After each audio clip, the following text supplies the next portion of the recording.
The mayor of Baltimore says that white people should be afraid, and that making white people afraid is actually the purpose of his life. I know, and we all know, and you know very well, that black men, and young black men in particular, have been the boogeyman for those who are racist and think that only straight, wealthy white men should have a say in anything. We've been the boogeyman from them since the first day they brought us to this country. And what they mean by DEI, in my opinion, is duly elected incumbent. We know what they want to say, but they don't have the courage to say the N-word. And the fact that I don't believe in their untruthful and wrong ideology, and I am very proud of my heritage and who I am and where I come from, scares them, because me being at my position means that their way of thinking, their way of life of being comfortable and suffering, and while everyone else suffers, is going to be at risk, and they should be afraid, because that's my purpose in life. My purpose in life. What's this guy's name? Brandon Scott. I have a purpose in life, and my purpose in life is to make some of my constituents, particularly white men, afraid.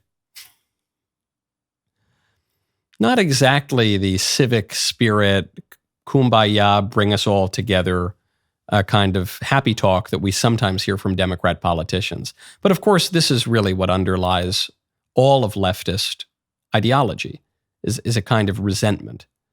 I mean, let's not forget that the term left comes from the National Assembly during the French Revolution, when on the right side you had the monarchists and the Catholics, and on the left side of the assembly you had the atheists and the revolutionaries, who were preparing to chop off the head of the king and the queen and a lot of other people, and then to destroy whatever cultural patrimony there was left in France, and to raid the churches and loot and steal and pillage and burn. So no surprise there that leftism would continue to have this envious and resentful and vengeful aspect to it. I think it was Winston Churchill who famously said that socialism, here we might just substitute leftism broadly, is the creed of ignorance and the gospel of envy, to say nothing of the philosophy of failure.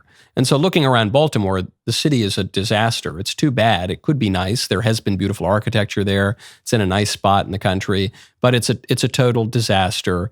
And with this guy running the show, who says that his purpose in life is to make his constituents afraid if they're white, then you can expect that to descend even further into a kind of third world conditions. I'm not sure we're quite at the level of barbecue in Haiti yet, but that's the direction.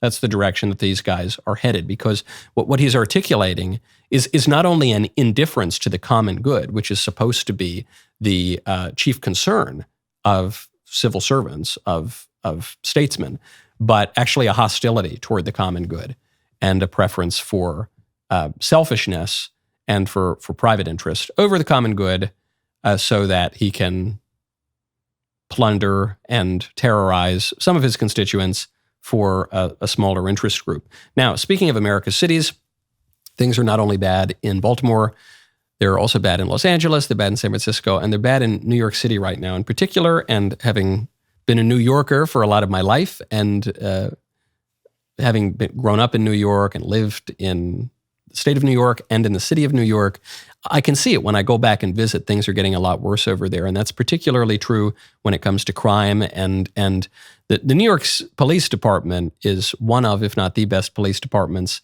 in the world, but they've been hamstrung in their ability to stop the crime. I mean, when the NYPD is allowed to do its job, then New York goes from being Gotham to becoming a really safe place. That happened under Mayor Giuliani. That lasted even through Mike Bloomberg. And then right about the time I moved out of New York, things started to get really bad again. And they're getting bad now, and the NYPD are big targets. So there was a New York police officer, Jonathan Diller, who was murdered by a career criminal. Very sad. It's very sad when any innocent person is murdered, especially sad when the people who are risking their lives to protect all the rest of us are murdered by the criminals. And it's especially sad when the political establishment takes the side of the criminals instead of the cops and instead of the innocent people. So President Trump went to New York to attend the wake for Officer Diller. Here's what he had to say.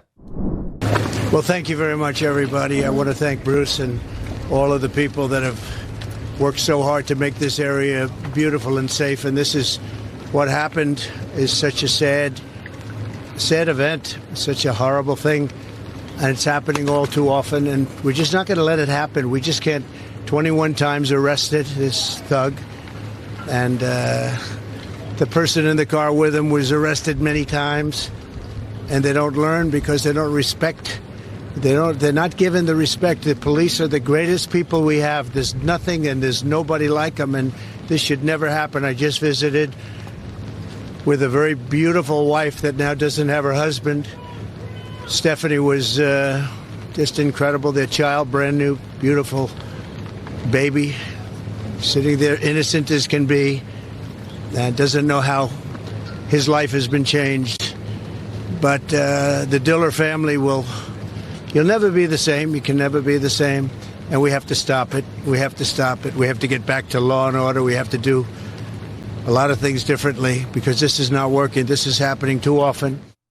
So it's the right thing to do, obviously, to pay respects to a fallen New York City cop who's killed by a career criminal, especially at a time when the political order won't lock up the criminals, and so many of these tragedies are totally preventable.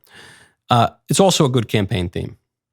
And it's a good campaign theme not in the sense that it's cynical or exploitative. It's a good campaign theme in that the people want law and order, and their elected representatives are not being responsive to that. They're actually undermining the desire of the people. If you look at top election issues in 2024, crime is pretty high up on the list. I think according to a recent Gallup poll or a Morning Consult poll, it was number 4.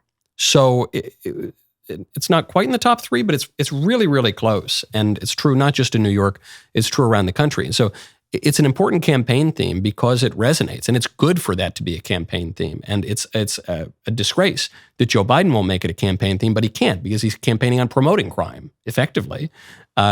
Crime all the way down to our national border, which is controlled by criminal cartels, wide open, encouraging people to violate our most basic laws in this country, a major crime in and of itself, but then even street crime, even murder, even robbery, and the rest of it. The Democrats are going very soft on that. Trump is getting stronger on that. I know that the Republican Party has been taken in recent years by certain flights of fancy when it comes to going easy on the criminals.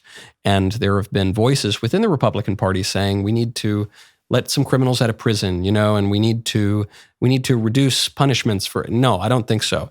And inasmuch as President Trump has been persuaded by those voices, it's not only not in keeping with the properly conservative position, but it's not in keeping with Trump's view. Trump, for pretty much his entire career, has been very, very tough on crime, including when he was making political comments from the private sector, which is most of his career. So I see this as an excellent re-articulation of Trump's view, and it happens to be the traditional view of the conservatives, and it happens to be what most people want. And the cherry on top is it's the right thing to do. Man, that was a good clip, man. That was good. You know it. I know it. We all know it. So you got to ring that bell. Subscribe to the Michael Knowles YouTube channel. We'll see you next time.